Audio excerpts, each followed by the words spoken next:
Proper fertilization is necessary to produce a healthy, high-quality, and attractive lawn. However, while applying fertilizer to your lawn is a relatively easy task, it needs to be done with care and accuracy. Besides wasting money, too much fertilizer application can be harmful to both the lawn and water quality. Hello, this is John Pennington, County Extension Agent for Agriculture and Water Quality in Washington County, and today I'm going to be talking about calibrating the fertilizer spreader to protect water quality. Calibration is the process of adjusting equipment to uniformly apply the desired amount of fertilizer over a given area. Spreading a certain amount of fertilizer over a known area is called a fertilizer application rate. No matter what spreader type or model that you choose, you should calibrate your spreader for each granular product that you use, as products vary in density, size, percentage of active ingredient, and nutrient content. Therefore, there is no single rate for all of the different types of spreaders and fertilizers that will be best for your lawn. Previous to calibrating your spreader, you will have needed to soil tested, measured your intended application area, and bought the right kind of fertilizer to apply for your landscape needs. After all, knowing how much and what kind of fertilizer to apply will help you calibrate your spreader to the right setting. To learn more about the different types of fertilizers and their nutrient content, be sure to check out the Understanding Fertilizers to Protect Water Quality podcast. Fertilizer and pesticide manufacturers often provide a recommended spreader setting on the product label that corresponds to particular spreader models and application rates, and are a useful starting point in the calibration process. A recommended setting should not be trusted to deliver the desired amount of product because of differences in ground speed of operators and differences among spreaders.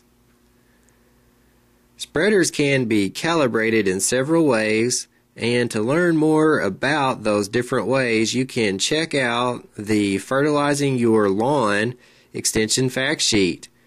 However, the following method is simple, fast, and accurate for a rotary spreader. First, make sure to calibrate the spreader over the lawn area and not the driveway or street.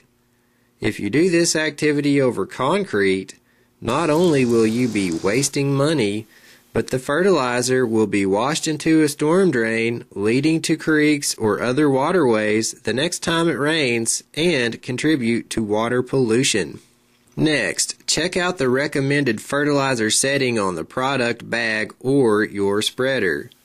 Pick which setting is the closest to your lawn's needs according to your soil test report, and set your spreader opening to that setting to serve as a starting point to calibrate from.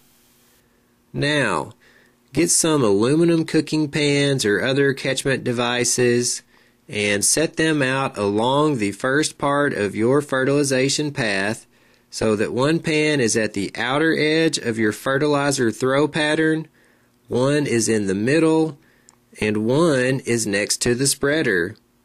There can often be slight differences in fertilizer distribution with distance from the spreader, so this method will account for that variation. It will be very important to walk at the speed that you intend to fertilize with, because ground speed will influence the amount of fertilizer that you spread in each pass. Now, walk along and fertilize your lawn like you would, making one pass by all of your pans. Next, it's time to collect the fertilizer that was caught in the pans, put it into a bag, weigh it, and then calculate how much fertilizer you put out per unit area. This is called your fertilizer product application rate.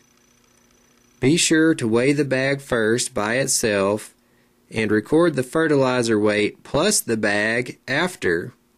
Then you will need to subtract the weight of the bag from the total weight of the fertilizer plus the bag to get your fertilizer product weight. In my case, I have 5 grams of fertilizer product. After you have your fertilizer product weight in grams, divide that number by 454 to give you a weight in pounds per unit area of your catchment trays.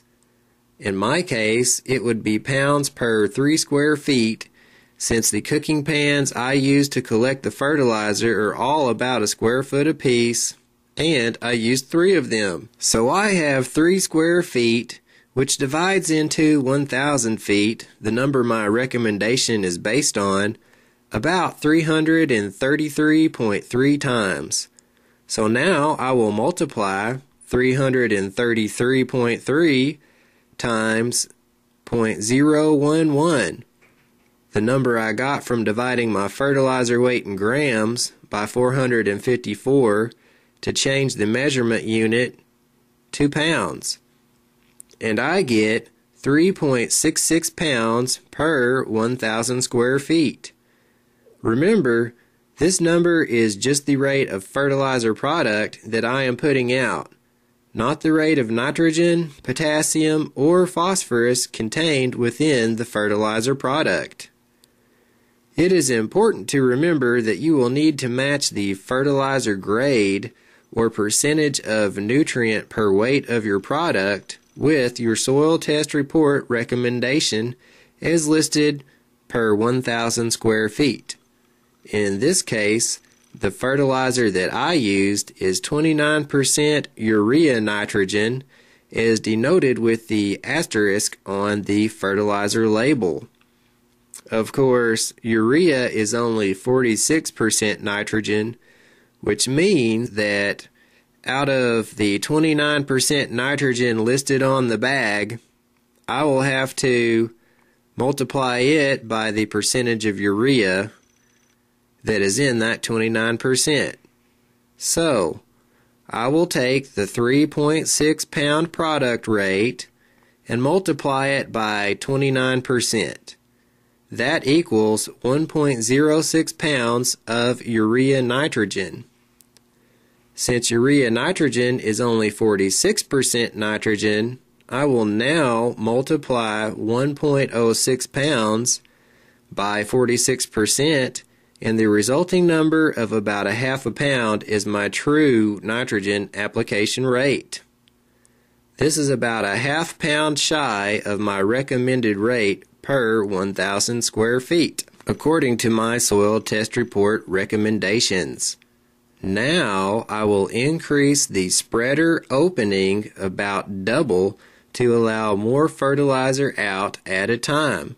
Depending on the fertilizer product that you use, you will also have to adjust the hopper opening setting accordingly to either increase or decrease your fertilizer rate.